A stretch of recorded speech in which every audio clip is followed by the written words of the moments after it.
On parle de lui évidemment parce que vous avez été sa femme, même la 8e et ultime. C'est marrant, c'est marqué ça La sur dernière, Internet. tout à fait. Ultime. Et même celle qui est restée le plus longtemps mariée avec lui, 10 ans.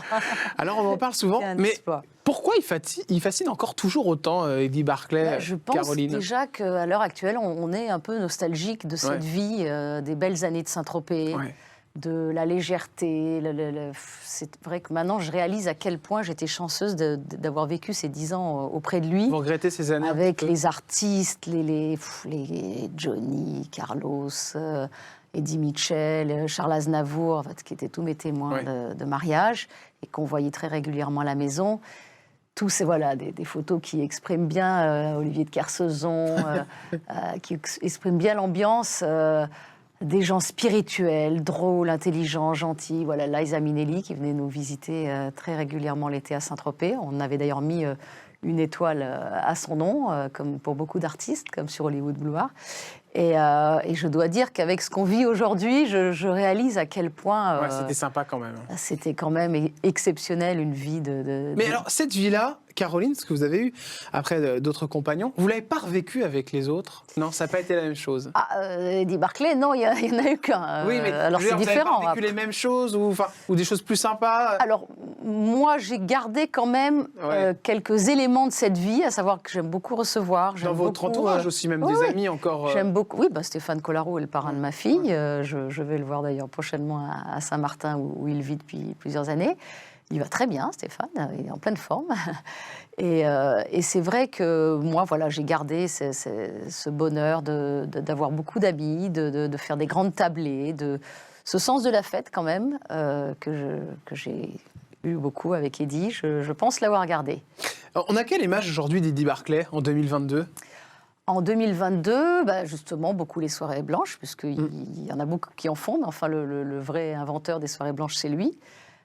Il aurait vécu comment cette époque, vous qui le connaissiez très bien? Très difficilement. Ouais. Je pense même qu'il n'aurait peut-être pas suivi les règles. Enfin, il se serait, il aurait continué fait vacciner, mais ouais. je pense qu'il aurait continué à recevoir du monde. Pour lui, c'était primordial. Jusqu'à son dernier jour, je crois que le dernier jour, avant de mourir, dans sa chambre d'hôpital, Eddie Mitchell est passé avec une bonne bouteille de Bordeaux et ils ont bu un coup ensemble. Il s'est éteint 2 heures après. Ouais, d'accord, ok. Il est parti de quoi, Eddie Barclay? Caroline. Il n'était pas spécialement malade. Il avait le coude facile, levé de coude facile. Oui. Il a beaucoup bu dans sa vie, beaucoup de pastilles, de vin rouge. Oui, trop, franchement. Ça devait amener à des disputes. Très au-delà des 2 verres quotidiens qu'on est censé boire. Ça a été une des raisons pour lesquelles vous êtes partie, Caroline? Oui, aussi, parce que c'est difficile après. Mais c'est marrant, parce que ça, j'ai jamais entendu ça. Mais c'est pour ça que je vous réinvite à chaque fois. Ah oui, mais parce il y a toujours des choses. Il n'y a que les gens qui le connaissent bien, qui ont pu le voir, mais il n'était jamais ivre-mort. D'accord, mais il buvait trop, Ah oui.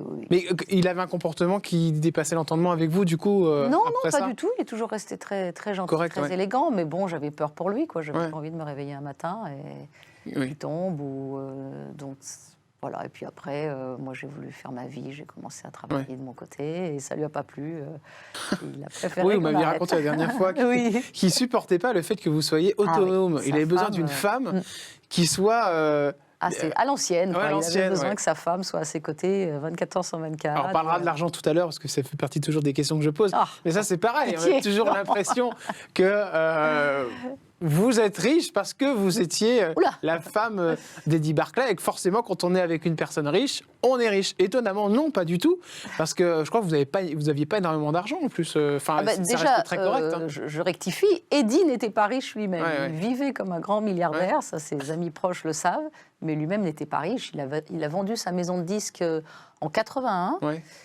Pas très bien d'ailleurs à Philips, d'après ce que je me rappelle. Pas une somme dingue par rapport à ce qu'on entend aujourd'hui, les majors et autres. Et après, il dépensait tellement. Il vivait, il recevait, mais comme personne ne reçoit. Même les plus grands milliardaires ne reçoivent pas comme lui, avec des vins, des mets incroyables, des chefs... C'était des multitudes de plats. C'était complètement dingue. Je ne connais plus personne aujourd'hui qui reçoit. Aujourd'hui, il n'y a plus d'Eddie Barclay en France. Et il a terminé sa vie, il n'avait plus d'argent. Plus d'argent, plus rien du tout. Ces derniers jours, avant de partir, vous avez été là, Caroline? On était divorcés depuis 8 ans quand il est parti, en 2006.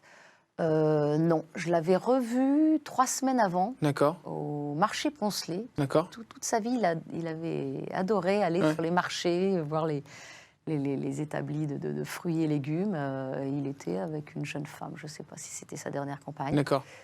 Il m'a à peine reconnu, franchement. Ah, il vous a pas reconnu? Si, il m'a reconnu, mais il a fallu que la personne à côté de lui lui dise, mais d'accord. Il dit, c'est Caroline, ta dernière femme. Ta dernière femme? Oh, c'est fou, ça. Il n'était plus très clairvoyant. Oui, il était plus très clairvoyant.